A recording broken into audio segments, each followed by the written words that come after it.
We're here on day 2 of Identity Week America. I'm joined now by Hoan Ton-That, who's CEO of Clearview AI.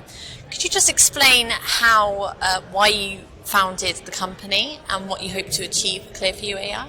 So we started Clearview AI about 3 or 4 years ago, and my background is all about technology. When I was a kid, I would stay home from high school and watch MIT video lectures on programming.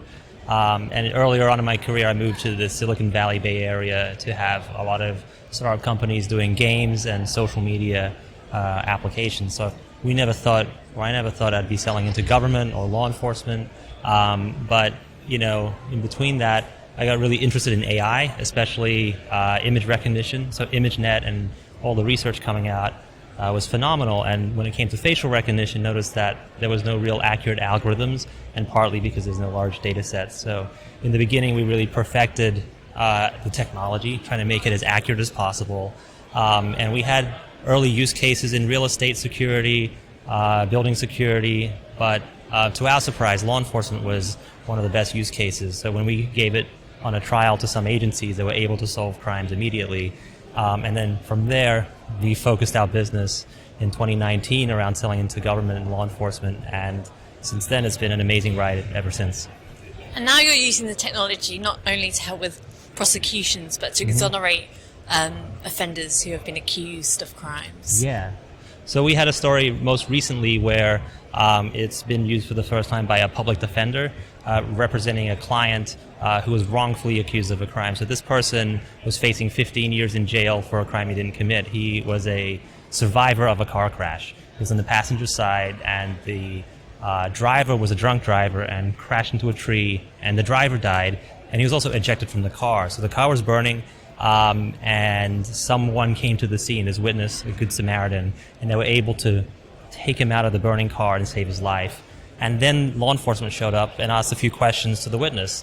What happened? And he said, I took him out of the car, but they didn't take his name down. So later on, the prosecution, they charged the survivor of the car crash with 15 years in jail, DUI homicide, and he's been fighting the case for 5 years. And the public defenders, they were trying to identify this good Samaritan. They did flyers, they did everything they could to try and find him. And they ended up writing a letter to us at Clearview, and were able to give them an account. And on the first search, they could make an identification of the witness at a party, found out eventually who he was. And the day after he took his deposition, the case was dropped. And so I think it's a really great example of facial recognition where people have thought, hey, this is just really for government usage, for law enforcement, but it shows another side where it actually can be used for exonerations and protecting those who are wrongfully accused, and being a really good check on law enforcement and making sure they use technology correctly and they also live up to their standards. We know a challenge with biometrics is obviously bias in the algorithm. How do you tackle that? Yeah, so I think it's a really important question, and I'm a person of mixed race, so it's really important to me that facial recognition works on people like myself and anyone else that's out there. So I think earlier algorithms were trained on limited data sets of celebrities, so they wouldn't have enough Asian faces or South Asian faces or African faces, and that's where you notice a little bit of bias differential.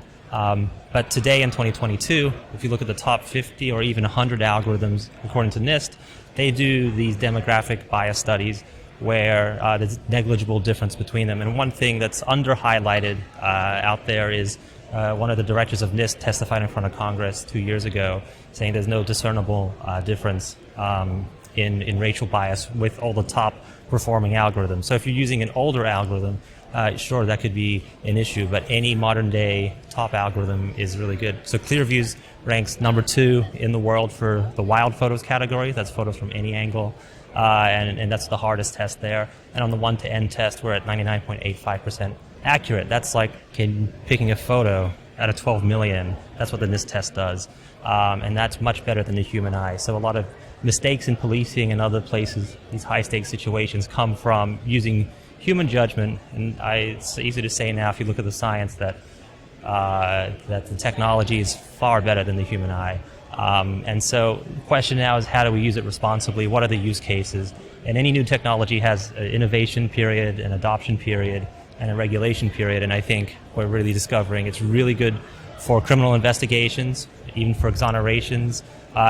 We've been used in the Capitol riots by the FBI to identify a lot of those people, and now recently in Ukraine. So as people learn these great use cases of it, we'll have the appropriate, guardrails in place.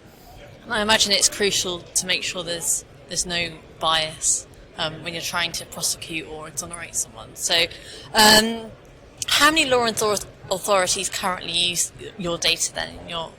Yeah, so we actually crossed the 30 billion images, facial images mark yesterday, and that's a big milestone for us. When we were first written about, we only had 3 billion images in our data set, so it's now 10 times what it used to be about 2.5 years ago, and that's a really big deal for people in law enforcement, where you're more likely to find that clue that can identify someone or exonerate them from a crime. So we've gone through some old cases where there's one case from Homeland Security where they could ID a pedophile. He's in the background of someone's gym selfie. And they had to go down to the gym, ask who the employer, who this guy was. There's a whole process. Now that photo has all these other images of the person, including his name. So, it just helps accelerate that process. In terms of usage, we're used in mainly the US and some other parts around the world like Ukraine. And we've had over 3,100 agencies use our product in total. Yeah. And you've got your session later today. Yeah. What are you going to be speaking about, and what approach to innovation are you going to advocate for?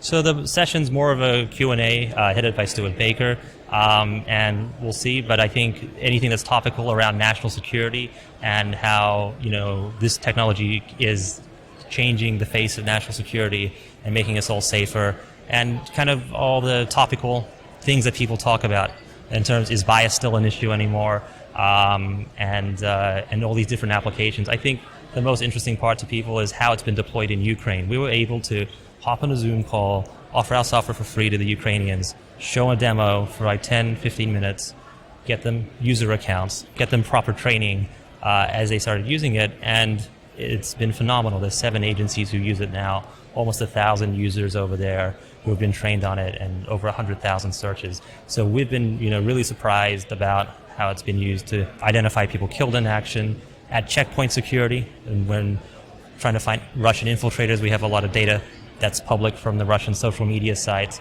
And that's what I feel here at Identity Week. People are very curious about those applications, and we're happy to share more about it because it has a lot of implications for war crimes in the future. I don't think there'll be a lot of deterrence to that kind of stuff.